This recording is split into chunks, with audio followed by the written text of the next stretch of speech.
Ouça agora 10 minutos com Dadá Gadelha e faça parte do seu clube de torcedores. Comentários e atualidades esportivas diariamente no podcast.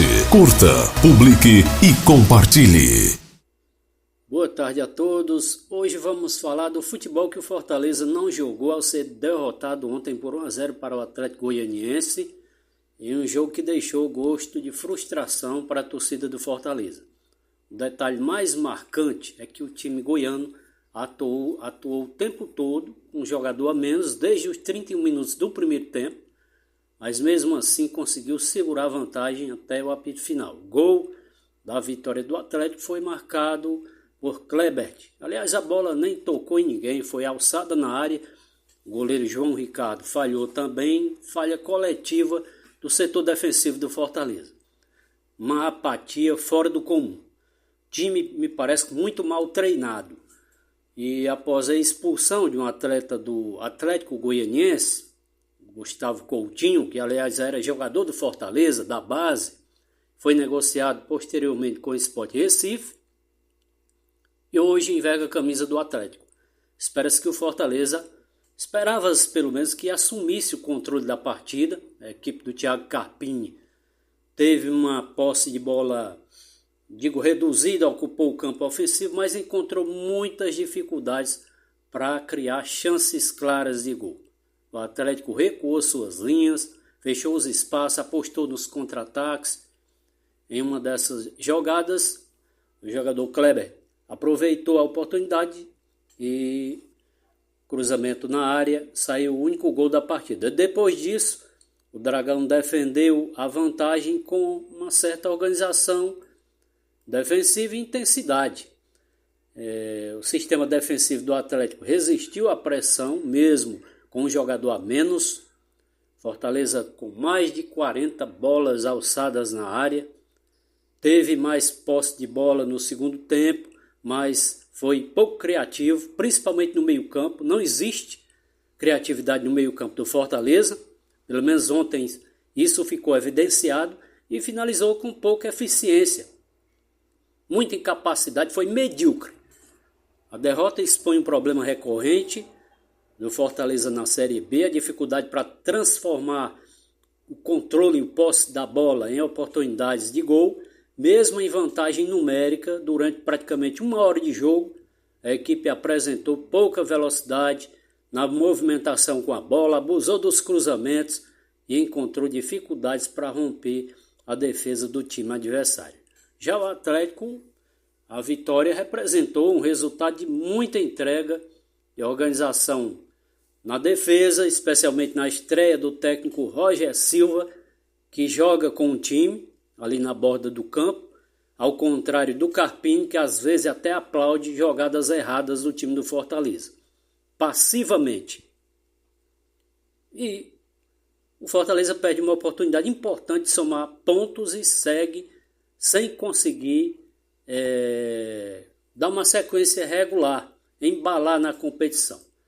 Mas para isso vamos aguardar o que vai acontecer diante do Novo Horizontino na próxima sexta-feira. Já a equipe do Ceará entra em campo logo mais às 8h30 no estádio Presidente Vargas para um duelo importante. O Ceará busca a recuperação na competição, abrir distância da parte de baixo, enquanto o Atlético de Minas tenta somar pontos fora de casa. O jogo marca aí a oportunidade do treinador Daniel Paulista conquistar a sua primeira vitória como mandante. A expectativa é pela reestreia do Lucas Mugni, que pode dar mais qualidade na criação das jogadas. É o setor que tem sido um dos principais problemas da equipe do Ceará nas últimas rodadas.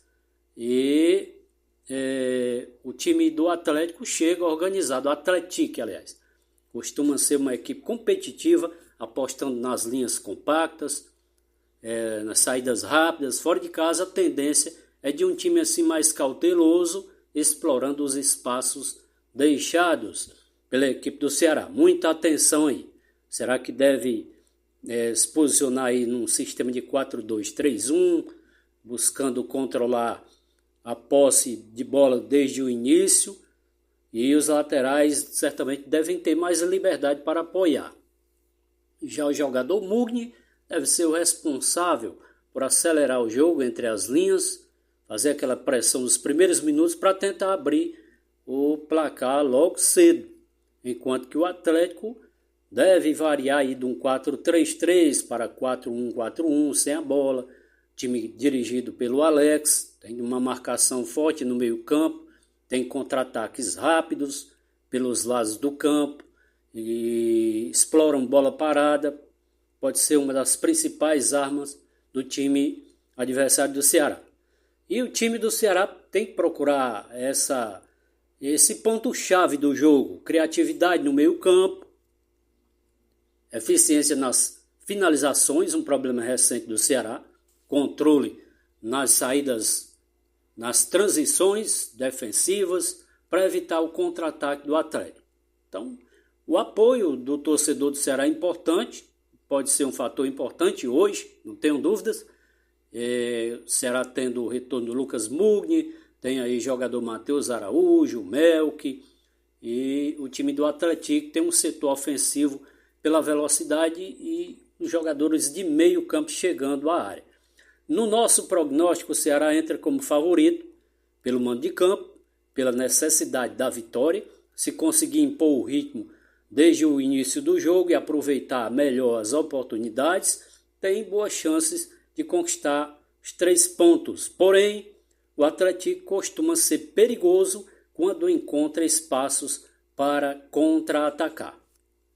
E no arremate final vamos trazer aqui o Bruno Mendes falando de Copa do Mundo. Com 2 partidas sendo decididas na prorrogação, estão definidas as semifinais da Copa do Mundo. A Inglaterra empatou no tempo normal com a Noruega 1-1 e no segundo tempo da prorrogação, Jude Bellingham acabou fazendo o gol que deu a vitória e a classificação aos ingleses. Já com relação à Argentina, um jogo duro, um jogo difícil para a Argentina, um empate contra a Suíça em 1-1 no tempo normal, mas aí o atacante embolou, simulou uma falta, acabou recebendo o cartão vermelho, prejudicou o time e a Argentina apenas administrou o resultado com Julián Álvares e com Lautaro Martínez. Com isso, as semifinais estão definidas desta Copa do Mundo. Os jogos acontecerão já a partir de amanhã e na quarta-feira. Clássico amanhã, um jogo muito esperado pelo torcedor, às 4 da tarde, em Dallas, França e Espanha. E na quarta-feira, também às 4 da tarde, a vez da Inglaterra receber a equipe da Argentina em Atlanta, também às 4 da tarde. Desde 1990,